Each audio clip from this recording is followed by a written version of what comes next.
శ్రీనాథ్ కలిగినింట్లో గారాబంగా పెరుగుతోన్న పిల్లవాడు. తనకు ఏం కావాలో దానికోసం పేచీ పెట్టడం మాత్రం అతనికి తెలుసు. అందులోని సాధక బాధకాలు అర్థం చేసుకోవడం అతనికి చేత కాదు. అలాగే తను కోరిందాన్ని ఎలాగైనా సాధించాలనే పట్టుదల కూడా అతనిలో చాలా ఉంది. ఆ పట్టుదలతో పాటు లోతుగా ఆలోచించే విశాల హృదయం మాత్రం లేదు. సరళ తన దగ్గర ఉండాలి అనుకున్నాడు అంతే. అలా తన దగ్గర ఉండడం వల్ల సరళ ఎదుర్కోవాల్సి వచ్చే ఒడిదుడుకులు అతనికి అక్కర్లేదు. వాటికి పరిష్కార మార్గం అతడు చూపలేడు. సరళకు జీవితమే విచక్షణ జ్ఞానాన్ని నేర్పింది. ఇతరుల మీద ఆధారపడి బ్రతికేలా చేసిన విధి ఆమెకు అందరితో మంచి మాట్లాడుతూనే తన వ్యక్తిత్వం తాను నిలుపుకునే చాతుర్యాన్ని వరంగా ఇచ్చింది. తన పుస్తకాలు ముందు పెట్టుకుని సరళ కోసం ఎదురు చూస్తున్నాడు శ్రీనాథ్. సరళ రాగానే వచ్చావా అన్నాడు గంపంత ముఖంతో. అతని రోగిష్టి ముఖంలో ఆ వికాసాన్ని చూస్తూ కొంచెంసేపు మాట్లాడకుండా ఊరుకుని, కాలేజీ చదువు హైస్కూల్ చదువు లాంటిది కాదు అంది. అవును, ఒక హై జంప్ లాగుంది. ఇప్పుడు మనం బాగా కష్టపడి చదవాలి. అది కాదు, ఇంతకు ముందంతా నేను చదువుతుంటే నువ్వు వింటుంటే సరిపోయింది. ఇప్పుడు అలా కుదరదు. నీ అంతటి నువ్వు చదువుకోకపోతే సరిగ్గా అర్థం చేసుకోలేవు.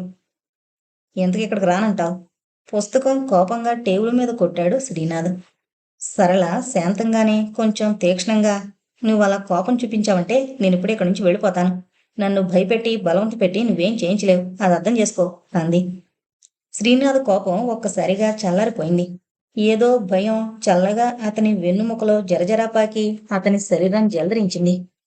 లేదు, కోపం లేదు, చెప్పు అన్నాడు దీనంగా అతడు. అలా దీనంగా అంటే మాత్రం సరళ మనసు జాలితో నిండిపోతుంది. ఇంటర్లోకొచ్చాం, పెద్దవాళ్ళమయ్యాం. అంచేత ఎవరి చదువు వాళ్ళు చదువుకోవడం మంచిది. మా అత్తయ్య కూడా ఇదివరకులా నన్ను నీ దగ్గర కూర్చొనివ్వదు. కానీ నీకు అటాక్ వస్తే మాత్రం నీ దగ్గరకొచ్చి కూర్చుని చదువుతాను. అలా వీల్లేదు.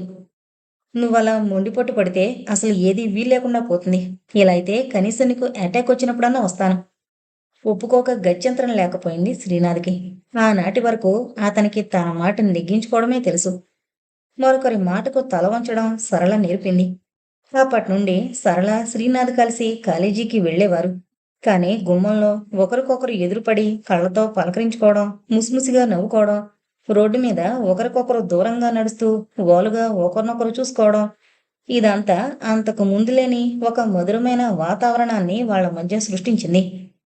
సరళ వాళ్ళ పెరట్లో నిలబడితే శ్రీనాథ్ గది కిటికీ కనిపిస్తుంది. శ్రీనాథ్ కిటికీ దగ్గర గంటల తరబడి సరళ వాళ్ళ పెరట్లోకి చూస్తూ నిలబడేవాడు. సరళ రాగానే కాగితం ఉండచుట్టి సరళ మీదకు విసిరేవాడు. సరళ ఉలిక్కిపడి తలెత్తగానే అల్లరిగా నవ్వేవాడు. సరళ కూడా నవ్వి వెక్కిరించి లోపలికొచ్చేసేది. ఇద్దరి మధ్య అదొక ఆట అయిపోయింది. పాలిపోయినట్లుండే శ్రీనాథ్ ముఖంలోకి జీవకళొచ్చింది. ఇప్పటికీ నెలకొకసారైనా శ్రీనాథ్కు అటాక్ వస్తూనే ఉంది. అలా వచ్చినప్పుడు సరళ అతని మంచం పక్కన కూర్చుని చదువుతూనే ఉంది. ఇద్దరూ ఇంటర్ పాస్ అయ్యారు. ఇదివరలోలాగే తనను బిఏలో చేర్పించడానికి శ్రీనాథ్ పట్టుబడతాడని చాలా ఆశపడింది సరళ. కానీ శ్రీనాథ్కి ఇప్పుడు వయసొచ్చింది. తల్లి ముందు నిలబడి ఇదివరకులాగా సరళను కూడా నాతో కాలేజీలో చేర్పించు అని పేచీ పెట్టలేకపోయాడు. తండ్రి వెంట వెళ్ళి తండ్రి ఆజ్ఞానుసారం బిఏలో చేరిపోయాడు. తల్లి తండ్రికి చెప్పి సరళను బిఏలో చేర్పిస్తే బాగుండునని ఎంతో అనుకున్నాడు. కానీ అలా జరగలేదు. సరళ శ్రీనాథుల మధ్య పెరుగుతోన్న చనువు చూసి లోపల భయపడుతోన్న రాజ్యలక్ష్మి తనతో పాటు సరళను కూడా కాలేజీలో చేర్పించమని పట్టుబట్టకపోవడంతో కొండెక్కినంత సంబరపడింది. శ్రీనాథ్ ఊరుకోలేక, అమ్మా, సరళ కాలేజీలో చేరదా అని అడిగాడు. రాజ్యలక్ష్మి గుండెలు గోగోగులాడాయి. అవన్నీ వాళ్ళ ఇంటి విషయాలరా, మనం కల్పించుకోవడం బాగుండదు. ఇప్పుడు ఆ పిల్ల చిన్నపిల్ల కాదుగా, ఎదిగిన ఆడపిల్ల విషయంలో పరాయి వాళ్ళు కల్పించుకోకూడదు అంది. శ్రీనాథ్ లోపల బాధపడినా అంతకంటే బాధించలేకపోయాడు. సరళకిది తీవ్రమైన ఆశాభంగం. శ్రీనాథ్కి తనకి ఉన్న దూరం స్పష్టంగా తెలిసొచ్చింది. పెరట్లో ఉన్న సరళ మీద కాగితపు ఉండపడింది. తల పైకెత్తి చూసింది. శ్రీనాథ్ కిటికీలోంచి పైకిరా అన్నట్లు సైగ చేశాడు. సరళ రాను అన్నట్లు తల ఊపింది. ఒకసారి రా అన్నట్లు బ్రతిమలాడుతూ సైగ చేశాడు. సరే అన్నట్టు కళ్ళు రెపరెపలాడించింది. పని ముగించుకుని శ్రీనాథ్ దగ్గరకొచ్చింది. కూర్చో. ఏంటి చెప్పు. ఎందుకంత కోపం? నాకా? నాకెందుకు కోపం? నువ్వు కాలేజీలో చేరలేదా? పుండు మీద కారం రాసినట్లయింది సరళకి. చివున కళ్ళల్లో నీళ్లు తిరగబోతుండగా నిగ్రహించుకుని, నేనా? ఎలా చదువుతాను? బీదదాన్ని, దిక్కుముక్కు లేక ఇతరుల ఆశ్రయంలో బ్రతుకుతున్న దాన్ని అంది రోషంగా. శ్రీనాథ్ నవ్వి తన ప్యాంట్ జేబులో తాళం చెవులో గుత్తి తీసి సరళ చేతిలో పెట్టాడు.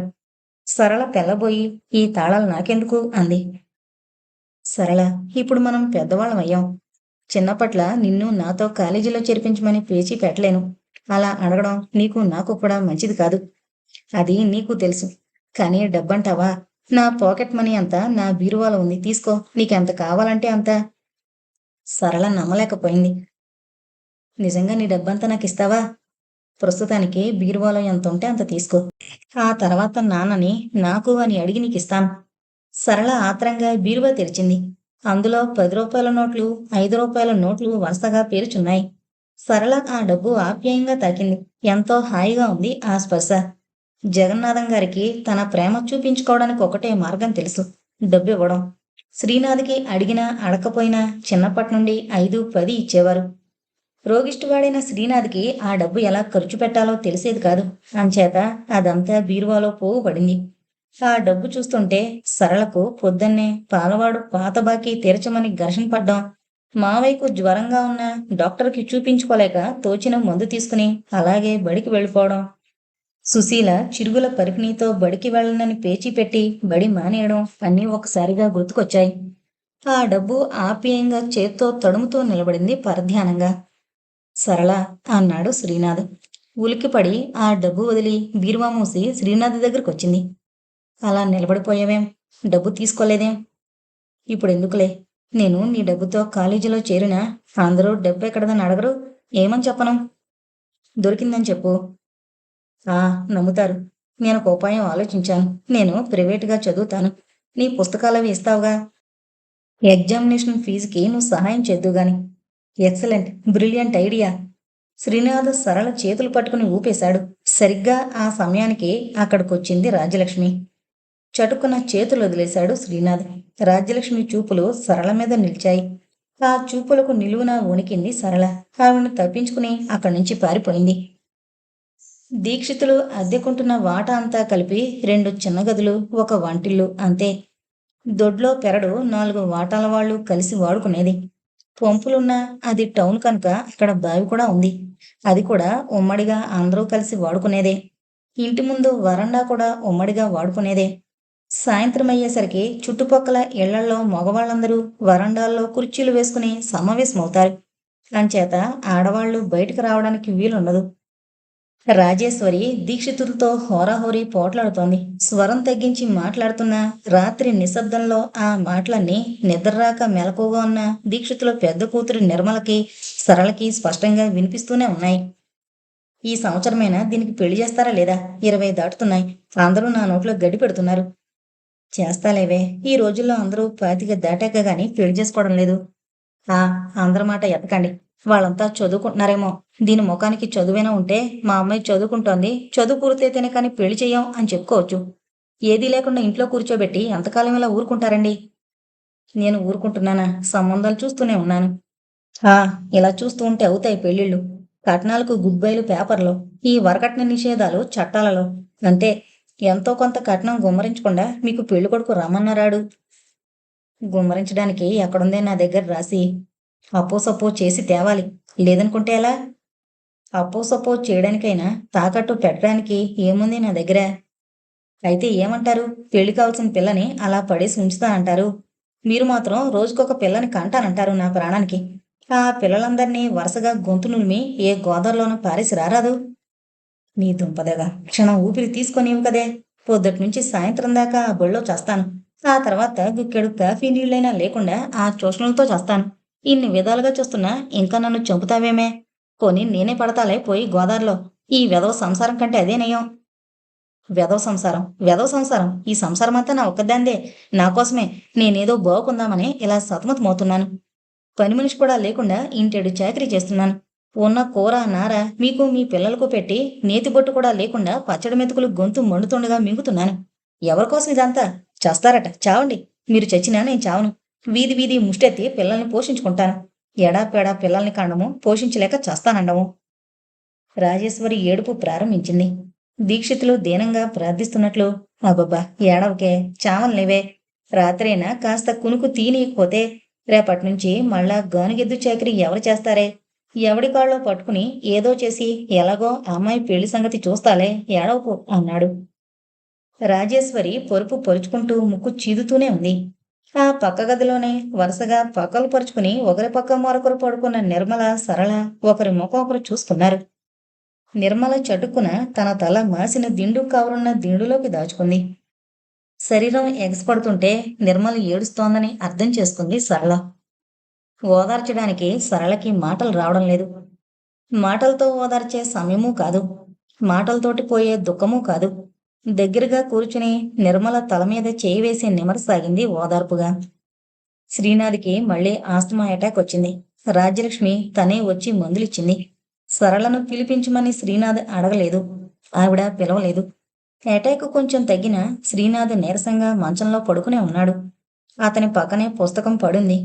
అతడు తనంతట తాను చదవలేకపోతున్నాడు. ఆస్తమా తగ్గడానికి వేసుకున్న మందులు అతడిలోని జవసత్వాల్ని పీల్చి పిప్పి చేశాయి. సరళ సాన్నిధ్యంలో అతడిలో లేని ఉత్సాహం ప్రవేశించింది. ఇప్పుడు సరళ కూడా లేకపోవడంతో ఏదో జడత్వం కమ్ముకుంటోంది. వారం రోజుల వరకు అలాగే ఉన్నాడు శ్రీనాథ్. కొడుకు పరిస్థితి చూసి భయం వేసింది రాజ్యలక్ష్మికి. ఎంత రోగిష్టివాడైనా ఎలాగో చదువుకుంటున్నాడు. కనీసం డిగ్రీ అయినా వస్తే చెప్పుకోవడానికైనా బాగుంటుంది. విధిలేక చచ్చినట్లు తనే మొదటిసారిగా మెట్టు దిగి కిందకొచ్చింది కొడుకు కోసం. రాజ్యలక్ష్మిని చూడగానే ఆనాడు ఆవిడ కళ్ళలో కనిపించిన మంటలు గుర్తుకొచ్చాయి సరళకి. ఆవిడను చూస్తూనే ఆవిడ ఎందుకొచ్చిందో ఊహించగలిగింది సరళ. పాపం రాజేశ్వరి రాజ్యలక్ష్మిని చూస్తూనే కంగారు పడుతూ చాపపరిచి కూర్చోండి కూర్చోండి అని, అయ్యో నా మతిమండ, మీరు చాప మీద కూర్చుంటారా, ఉండండి కుర్చీ తెస్తాను అని కొయ్య కుర్చీ తీసుకొచ్చి ఆ కంగారులో దాని మీదున్న దుమ్ము తన పైట కొంగుతోనే దులిపి కూర్చోండి కూర్చోండి అంది. రాజ్యలక్ష్మి ఆ ఇంటిని, ఇంటి వాతావరణాన్ని, ఆ కొయ్య కుర్చీని ఒక్కసారి నిరసనగా చూసి, ఆ కూర్చుంటానులేండి. అమ్మా సరళ, మా ఇంటికి రావడం మానేసావేమ్మా? పెద్దమ్మ మీద కోపం వచ్చిందా అంది నవ్వు తెచ్చిపెట్టుకుంటూ. రాజ్యలక్ష్మి వచ్చినప్పటి నుండి ఆవిడ చూపుల్లో నిరసనను గమనిస్తోంది సరళ. పాపం ఆ పిల్ల మనసు చేతకాని రోషంతో మండిపోతోంది. పెద్దమ్మ వరుస కావాలని కొత్తగా తెచ్చిపెట్టింది. దాని అర్థం తెలుసుకోలేనంత అమాయకురాలు కాదు సరళ. అదేంటండి పెద్దమ్మగారు, నాకు మీ మీద కోపం దేనికి? ఇక మీదట నేను మీ ఇంటికి రానండి. రాజ్యలక్ష్మి, రాజేశ్వరి ఇద్దరూ గతుకుమన్నారు. రాజ్యలక్ష్మికి కోపం వచ్చినా అణుచుకుని, అదేంటమ్మా, మా ఇల్లు నీకు పరాయిదా? పాపం మా శ్రీనాథ్ పుస్తకం పక్కన పడేసుకుని నీకోసం ఎదురు చూస్తున్నాడు అంది. నాకు తెలుసు అనుకుంది సరళ. తను కూడా కోపం అణుచుకుని శాంతంగానే, అది కాదు పెద్దమ్మగారు, మాది ఉండి లేని సంసారం. మాలాంటి వాళ్ళ ఇళ్లలో మేమంతా తలా ఒక పని చేసుకోవాలి కానీ ఊరికే అలా గంటలు గంటలు మరొకరి ఇళ్లలో గడపడానికి కుదరదు అని ఖచ్చితంగా చెప్పింది. సరళ ధోరణి అర్థమైంది రాజ్యలక్ష్మికి. ఇక అడిగి లాభం లేదనుకుని పైకెక్కొచ్చేసింది. నీరసంగా పడుకున్న శ్రీనాథ్ తల్లి అడుగుల చప్పుడు విని కళ్ళు తెరిచి చూశాడు. అలా పడుకున్న శ్రీనాథ్ని చూస్తుంటే ఆ తల్లి కడుపు చెరువైపోయింది. శ్రీ, నేను సరళ దగ్గరికి వెళ్ళొచ్చాను అంది శ్రీనాథ్ పక్కన కూర్చుంటూ. పడుకున్నవాడు దిగ్గున లేచి కూర్చున్నాడు. ఏది సరళ అన్నాడు. తన తల్లి వెళ్ళి సరళనడిగితే సరళ రాను అని అనడం అతని ఊహకందని విషయం. సరళ రానంది. మరొకళ్ళ ఇంట్లో గంటల గంటల ఊరికే గడపడం తనకి కుదరదట. పోనీలే బడాయ్ ఉండు, రేపటి నుంచి నీకొక ట్యూషన్ మాస్టర్ని కుదురుస్తాను. అతడు చదువుతాడు, నువ్వు విందువు గాని. శ్రీనాథం మాట్లాడలేదు. రాజ్యలక్ష్మికి కావలసింది తన కొడుకు చదువు పాడవకుండా ఎలాగో ఒకలాగా సాగడం. ఆ మరనాడే ఎవరో ట్యూషన్ మాస్టర్ని కుదిరిచింది. అతడొచ్చి 2 రోజులు కాకుండానే శ్రీనాథ్ తల్లి దగ్గరకొచ్చి, అమ్మా, ఆ ట్యూషన్ మాస్టర్ని పంపించే, నాకున్న ఆస్మాకి సాయం తలనొప్పి కూడా వస్తోంది అన్నాడు. మరి నీ చదువు? చదువు లేదు, చట్టుబండలు లేదు, నన్ను ఇలా బ్రతకని అమ్మా. చేతిలో పుస్తకం తల్లి ముందు నేలకేసి కొట్టి చిరాగ్గా వెళ్ళిపోయాడు శ్రీనాథ్. రాజ్యలక్ష్మి చచ్చినట్టు మళ్లీ మెట్లు దిగి రావాల్సొచ్చింది. ఈసారి సరళ ఏమాత్రం ఆశ్చర్యపోలేదు. పంతానికి పైకి పోకుండా నిగ్రహించుకుంటున్న శ్రీనాథ్ అనారోగ్య పరిస్థితి సరళను కలవరపరుస్తూనే ఉంది. శ్రీనాథ్కి అటాక్ రావడం, అతడు ట్యూషన్ మాస్టర్ని పొమ్మడం, చదువు సంధ్య లేకుండా నీరసంగా మంచంలో పడుండడం, ఇవన్నీ సరళకు తెలుసుకుంటూనే ఉంది. ఆ మధ్య ఒకరోజు పెరట్లో ఉండగా కిటికీలోంచి శ్రీనాథ్ ముఖం కనిపించింది. పాలిపోయి బలహీనంగా ఉన్న ఆ ముఖంలోకి చూసి గతుక్కుమంది. శ్రీనాథ్ నవ్వాడు జాలిగా. ప్రతిగా నవ్వలేకపోయింది. నవ్వబోతే కన్నీళ్ళొస్తాయేమోనని తలదించుకుని లోపలికొచ్చేసింది. ఈ కారణాల చేత రాజ్యలక్ష్మి వచ్చి కింద చాప మీద కూర్చుని సరళ మా ఇంటికి రావా అమ్మా అంటుంటే వెనకట్ల సరళ మనసు రగిలిపోలేదు. అయినా ఆవిడ అహంకారాన్ని మాత్రం పూర్తిగా క్షమించలేకపోయింది సరళ. ఎందుకు రానండి, చూస్తున్నారుగా ఊపిరాని పనులు. మీ పెద్దింటి వాళ్లకున్నంత తీరిక మాకెలా ఉంటుంది? రాజ్యలక్ష్మి కొద్దిగా ముఖం ముడుచుకుని నవ్వేసి, అంతేలే, అది సరే కాని మా శ్రీనాథ్ ట్యూషన్ మాస్టర్ని పంపేశాడు, విన్నావా? ఆయన చదువుతుంటే వాడికి ఆస్తమాకి సాయం తలనొప్పొస్తుందట అంది. సరళ మనసారా హాయిగా నవ్వేసింది. ఆ నవ్వు చూసిన రాజ్యలక్ష్మి మనసులో ఆశ కలిగింది. ఇక లాభం లేదు సరళ, నువ్వొచ్చి చదివితేనే గాని వాడి సంవత్సరం పరీక్ష పాస్ అవడు. మీరు ట్యూషన్ మాస్టర్కి ఎంత ఇచ్చేవారు? కాస్తా కోస్తానా, నెలకి 50 రూపాయలు గర్వంగా చెప్పింది రాజ్యలక్ష్మి. అయితే నాకు ఆ జీతమిస్తేనే నేనొచ్చి చదువు చెప్తాను. నిర్ఘాంతపోయింది రాజ్యలక్ష్మి. ఏంటి, నీకు జీతం కావాలా? అవును, కావాలి. మా ఇంటి పరిస్థితి మీకు తెలుసు. మా మావయ్య యంత్రంలా పనిచేస్తున్నా మాకు రోజులు గడవడం కష్టంగానే ఉంది. నేను ఏదైనా ట్యూషన్ చెప్పాలనుకుంటున్నాను. ఆ ట్యూషన్ మాస్టర్లా నేను రోజు వస్తాను. నా చదువు సంగతి నేను చూసుకోకుండా శ్రీనాథ్ చదవమన్న పాఠాలే చదువుతాను. అతనికొచ్చే వరకు మళ్ళీ మళ్ళీ చదువుతాను. అదే ట్యూషన్ ఫీజు నాకు ఇవ్వండి. సరే, ఇస్తాను. వస్తావా? ఈసారి అధికారం వినిపించింది రాజ్యలక్ష్మి గారిలో. సరళ గమనించి నవ్వుకుంది. సరళకు కావలసింది సంపాదన. ఏదో ఒక విధంగా కుటుంబానికి సహాయపడ్డాం. ఇవాళ నుంచే వస్తాను. రాజ్యలక్ష్మి సరళ కోసం వెళ్ళిందని శ్రీనాథ్కు తెలుసు. ఆరాటంగా ఆవిడ రాక కోసం ఎదురు చూస్తున్నాడు. తల్లిని చూడగానే సరళొస్తానందా అని అడిగాడు. ఆ, వస్తానంది. ఒక విధమైన ఈసడింపుతో అంది రాజ్యలక్ష్మి. ఈ ఈసడింపును గుర్తించే స్థితిలో శ్రీనాథ్ మనసు లేదు. సరళ వస్తానంది అన్న మాటలు వినగానే అతని ముఖమంతా వెలుగు వ్యాపించింది. ఉత్సాహంగా ఎప్పుడొస్తుంది అని అడిగాడు ఆరాటంగా. ఈవేళ వస్తుంది. సరళకు నీ దగ్గర చదివినందుకు జీతం కావాలట. జీతం ఇస్తానంటేనే వస్తానంది. కొడుకు ముఖంలోకి చూస్తూ అంది రాజ్యలక్ష్మి. ఆవిడ ఆశించినట్లే శ్రీనాథ్ ఆ మాటలు విని తెలతెలపోయాడు. నమ్మలేనట్లు జీతం కావాలందా అన్నాడు. ఆ, కావాలంది. అదేనా ఇల్లే. దాని జీతం దాని ముఖాన పారిస్తే లేనిపోని మొహమాటలుండవు. దర్జాగా అడిగి చదివించుకోవచ్చు. తనకు జీతం ఖర్చైనా కొడుకు మనసులో సరళ పట్ల అంత వాళ్ళ మాలిన అభిమానం పోతే అంతే చాలనుంది రాజ్యలక్ష్మికి. శ్రీనాథ్ ఏ సమాధానం చెప్పలేదు. ఆ సాయంత్రం సరళొచ్చింది. ఇంచుమించు 2 నెలల తర్వాత ఒకరినొకరు కలుసుకున్నారు. ఇద్దరూ ఒకరినొకరు చూసుకుంటూ ఉండిపోయారు చాలాసేపు. మొదట సరళ తేరుకుంది. పుస్తకాల రేఖ దగ్గరకు నడిచి ఏ పుస్తకం తీసుకురాను అంది. ఏది వద్దు అన్నాడు మంచంలో కూర్చుని సరళనే చూస్తూ. అదేంటి, మరి నేను వెళ్ళిపోనా? ఎలా వెళతావు? జీతం తీసుకుంటున్నాక? శ్రీనాథ్ ధోరణి సరళకు అర్థమైంది. కొద్దిగా మనసు చివుక్కుమంది. జీతం తీసుకుంటోంది నీ దగ్గర కూర్చుని నువ్వు చదవమన్న పాఠాలు చదవడానికి. నువ్వు వాడించినట్టల్లా ఆడ్డానికి కాదు. నేను నిన్నే వాడించాను సరళ. తలుచుకుంటే నువ్వే నన్ను కోతిని ఆడించినట్లు ఆడించగలవు. సరళ చొప్పునొచ్చి అతని మంచం పక్కన కుర్చీలో కూర్చుంది. ఆ అమ్మాయి కళ్ళలో నీళ్లు తిరిగిపోతున్నాయి. భోగభాగ్యాల్లో మునిగి తేలుతున్నవాడివి. నీకు మా కష్టాలేం తెలుస్తాయి శ్రీనాథ్?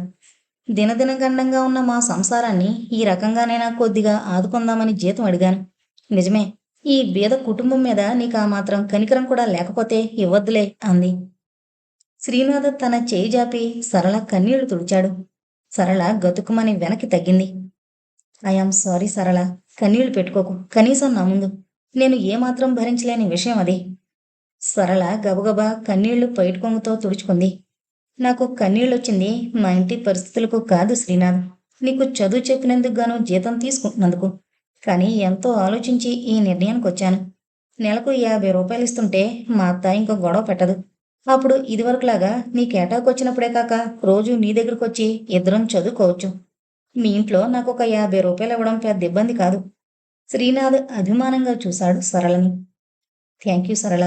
కానీ ఒక్క 50 రూపాయల కోసం నువ్వెంత కష్టపడ్డం దేనికి? నా బీరువాలోంచి నీకెంత కావాలంటే అంత తీసుకోమనలేదు? అవును, తీసుకోమన్నావు.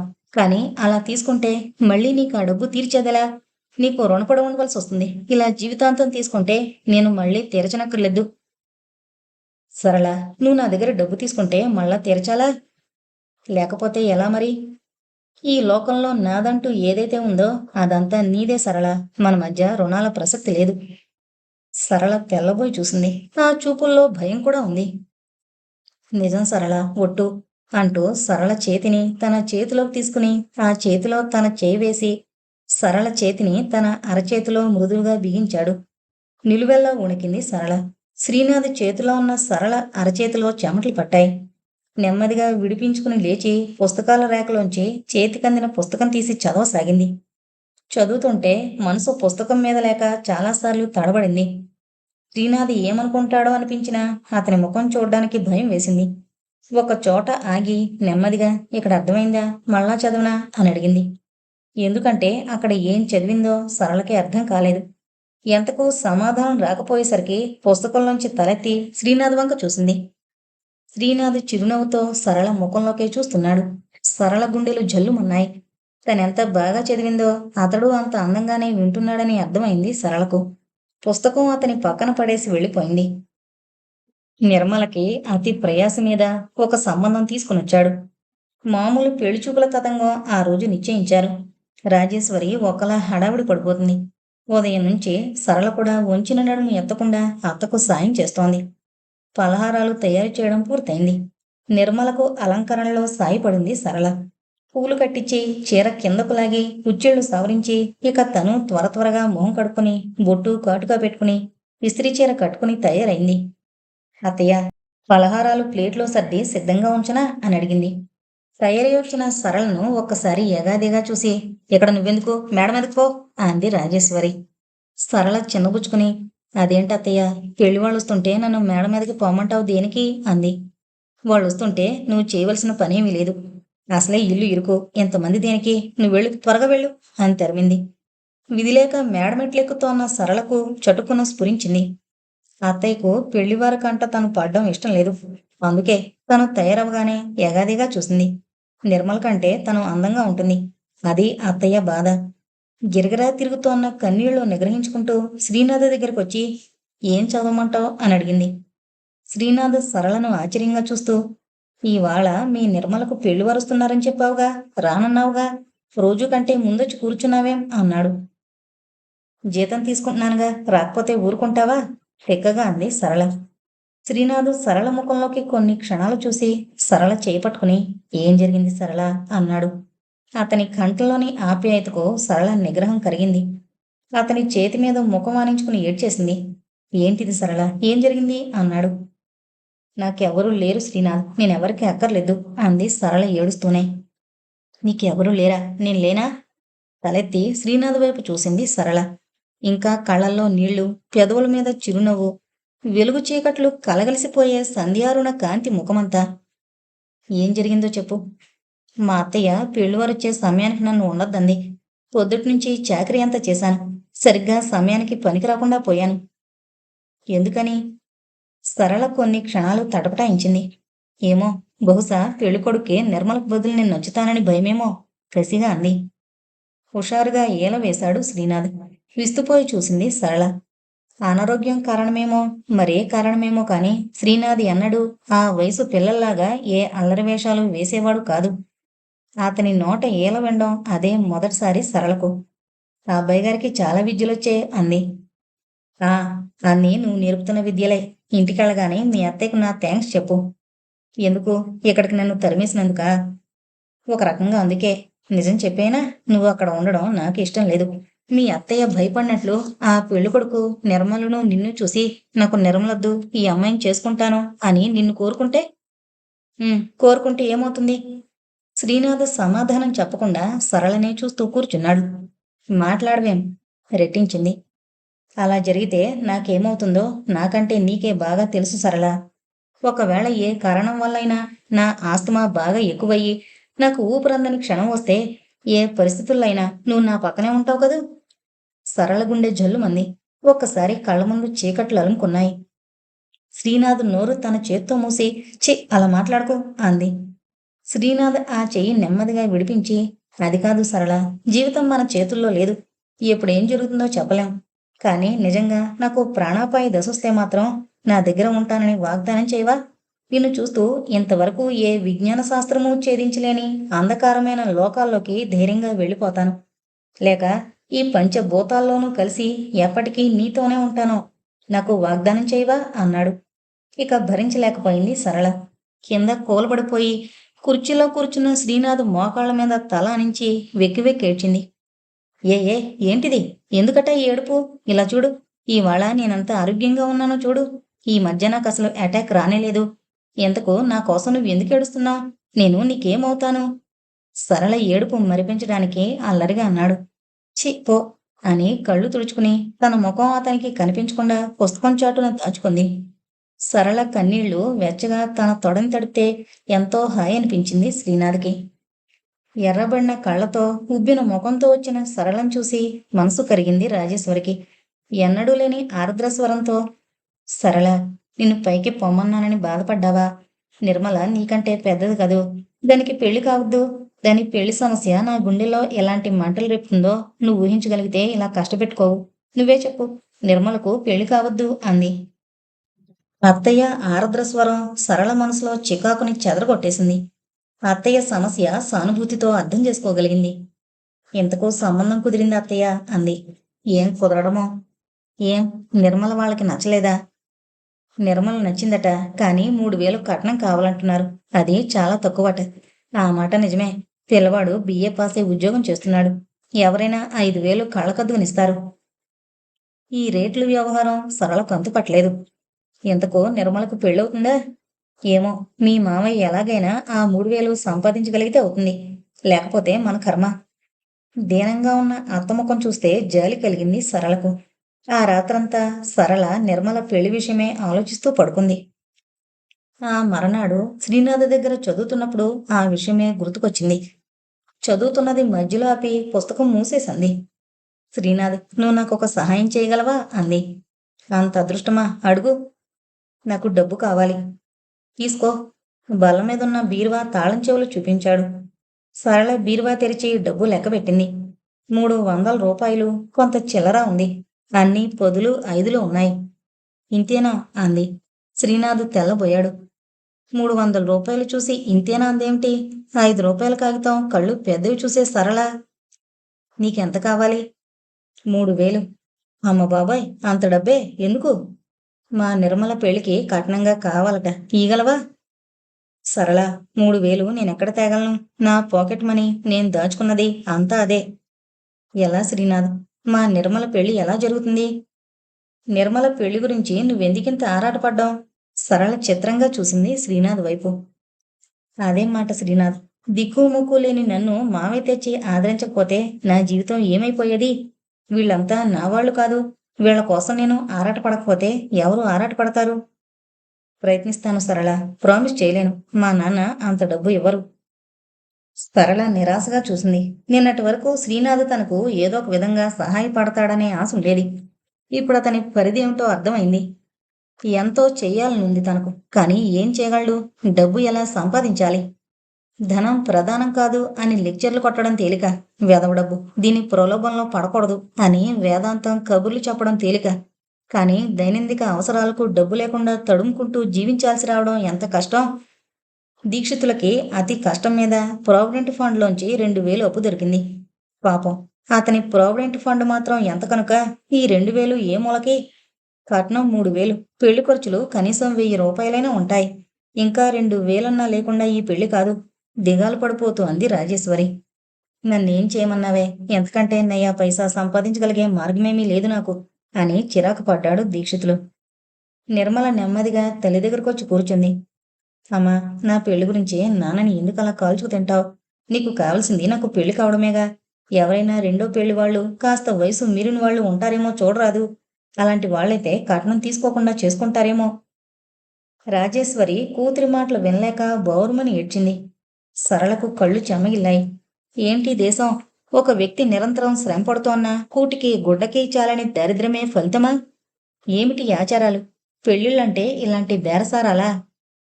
ఆ సాయంత్రం శ్రీనాథ్ సరళ చేతిలో 2000 రూపాయలు పెట్టి, నేను ఇవ్వగలిగిందంతా ఇంతే అన్నాడు. సరళ విస్తుపోయి, ఇంత డబ్బు ఎక్కడిది నీకు అంది. కిందటిసారి నా పుట్టినరోజుకి నాన్న 3 రవ్వలు పొదిగిన ఉంగరాన్ని బహుమానంగా ఇచ్చాడు. కొన్నప్పుడు అది 3000 పైనే అయింది. తీరా అమ్మబోతే 2000 వచ్చింది. అందులోనూ రహస్యంగా అమ్మడం. నోట మాట రాలేదు సరళకి. తన చేతిలో ఉన్న ఆ డబ్బు ఏదో పెద్ద పర్వతంలా తనను కిందకు అణగదొక్కుతున్నట్లు అనిపించింది. ఉంగరం ఎందుకమ్మా? వద్దు, ఈ డబ్బిచ్చేసి నీ ఉంగరం తెచ్చుకో. సరళ, ఇప్పుడే డబ్బిచ్చేసినా నా ఉంగరం తిరిగి నాకివ్వరు. నీకు డబ్బు చాలా అవసరం అన్నావుగా, తీసుకో. నాకు కాదు శ్రీనాథ్, నాకసలు డబ్బు అక్కర్లేదు. నిర్మల పెళ్లి కోసం అడిగాను. నువ్వెందుకు అడిగావో అది నాకు అనవసరం సరళ. నువ్వు అడిగావు. నా శక్తి వంచన లేకుండా ప్రయత్నించాను. సారీ, నువ్వు అడిగినంత ఇవ్వలేకపోయాను. ఉంగరం అమ్మినందుకు మీ నాన్నగారు ఏమీ అనరు? ప్రస్తుతం రోడ్డు వాడు ఉంగరం ఇమిటేషన్ వాళ్ళది కొని పెట్టుకున్నాను. నాన్నగారు రోజూ నా ఉంగరం ఎందుకు పరీక్ష చేస్తారు? తర్వాత చూసుకోవచ్చు. వణుకుతున్న చేతులతో ఆ డబ్బు టేబుల్ మీద పెట్టి శ్రీనాథ్ పాదాలకు నమస్కారం చేసింది సరళ. ఇదేంటి? ఎంతకంటే కృతజ్ఞత చెప్పుకోవడానికి నాకు మాటలు రావడం లేదు శ్రీనాథ్. ఇప్పుడు నా మాటలు హాస్యాస్పదంగా తోచొచ్చు నీకు. కానీ ఎప్పుడో ఒకప్పుడు నీ రుణం ఏదో విధంగా తీర్చుకుంటాను. సరళ, నా రుణం తీర్చుకోవడానికి మార్గం చెప్పనా? చెప్పు. ఒకటే మార్గం. ఇది రుణంగా భావించకపోవడం. 1,00,000 సార్లు చెప్పాను, మళ్ళా చెబుతున్నాను. నాదంతా నీది. నీ సమస్యలే నా సమస్యలు. అందుకే ఇంతకు తెగించి ఆ డబ్బు తెచ్చాను. ఏదో బరువు మోస్తున్నట్టు అలా బెంగగా చూడకు. వెళ్ళు, హాయిగా నిర్మల పెళ్లి ఏర్పాట్లు చూడు. సంతృప్తితో కూడిన నీ ముఖం నన్ను చూడని. డబ్బు జాగ్రత్తగా కొంగును కట్టుకుని వచ్చింది సరళ. శ్రీనాథ్ నిజంగా దేవతామూర్తిలాగే కనిపిస్తున్నాడు సరళకు. రాజేశ్వరి దగ్గరకొచ్చి ఆ డబ్బు ఆవిడ చేతిలో పెట్టి, ఇక నిర్మల పెళ్లికి ఏ ఆటంకం లేదు కదా అత్తయ్య అంది. డబ్బు చూడగానే రాజేశ్వరి కళ్ళు మెరిశాయి. ఎక్కడిది ఇంత డబ్బు? అంది అనుమానంగా చూస్తూ. అప్పటికింకా లోకం తెలియని సరళ శ్రీనాథ్ ఇచ్చాడు అని నిస్సంకోచంగా చెప్పింది. ఆ మాటలు వినగానే రాజేశ్వరి ముఖం వికృతంగా మారిపోయింది. సరళకు దూరంగా 4 అడుగులు వెనక్కు వేసింది. సరళను ఒక పురుగును చూసినట్లు జుగుప్సతో చూస్తూ ఛీ అంది చేతరింపుగా. సరళ స్థానువై నిలబడిపోయింది. ఏదైనా సమాధానం చెప్పడానికైనా ఆ అమ్మాయిలో శక్తి లేకపోయింది. రాజేశ్వరి ఆ డబ్బు తనకిచ్చేస్తుందేమోనని అనుకుంది. కానీ రాజేశ్వరి ఆ డబ్బు మాత్రం జాగ్రత్తగా దాచుకుంది. ఆ క్షణం నుంచి రాజేశ్వరి తనతో ఏం మాట్లాడినా ఆ చీ అన్న చేదరింపే చెవుల్లో ప్రతిధ్వనించేది సరళకి. పెళ్లి ఏర్పాట్లు చురుగ్గా ప్రారంభమయ్యాయి. 3,000 కట్నం తీసుకుంటున్నారు, ఆ అమ్మాయికి నగలేం పెడతారు అని మధ్యవర్తుల ద్వారా కబురు చేయించింది రాజేశ్వరి. వాళ్ళు ముందు మా వల్ల కాదని, ఆ తర్వాత రాజేశ్వరి పట్టుబడితే 1000 రూపాయలు ఖరీదు చేసే గొలుసు పెట్టడానికి అతి కష్టం మీద ఒప్పుకున్నారు. అడుగడుగున బేరసారాలతో సాగే ఈ పెళ్లి చాలా విచిత్రంగా తోచింది సరళకి. పెళ్లిళ్ళన్నీ ఇలాగే జరుగుతాయా? ఇలా పెళ్లిళ్ళు చేసుకుని ఆ తర్వాత ఆ స్త్రీ పురుషులు భార్యాభర్తలుగా జీవితాంతం కలిసిమెలిసి జీవిస్తారా? అందుకే మన సంఘంలో 3 వంతుల సంసారాలు ఇలా మేడిపాళ్లలా ఉంటాయి. పెళ్లి కొన్ని చిన్న చిన్న పేచీలతో ఎలాగో ముగిసింది. పెళ్లిలో పెళ్ళికొడుకు తన వంకేసి అలా చూడడం, తను పెళ్ళికొడుకు కంటికి కనబడకుండా అత్త ఇక్కడికి అక్కడికి తరమడం, ఇది ఏనాటికి మరిచిపోలేని చెడు అనుభవం సరళకి. పెళ్లి పూర్తయి నిర్మల అత్తవారింటికి వెళ్ళిపోయాక మళ్ళీ శ్రీనాథ్ దగ్గరకు వచ్చింది సరళ. ఎలా జరిగింది పెళ్లి? నువ్వు డబ్బిచ్చినందుకు ఏమంది మీ అత్త? నువ్వు దేవతవని నెత్తిన పెట్టుకుందా? తన అత్త చీ కొట్టడం చెవుల్లో హోరుమంది సరళకి. వాళ్ళు తన వాళ్ళు అనుకుని ఆరాటంతో పోటుపడ్డందుకు అవమానం అలలుగా పొంగొచ్చి తనను కళంకల్లో ముంచివేయడం గుర్తుకొచ్చింది.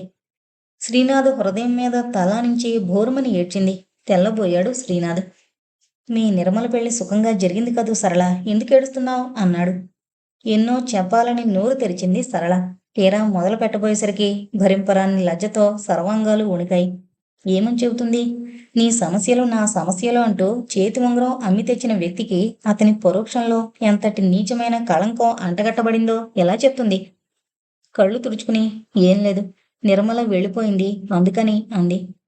ఆప్యాయంగా పిచ్చిపిల్ల అన్నాడు శ్రీనాథ్.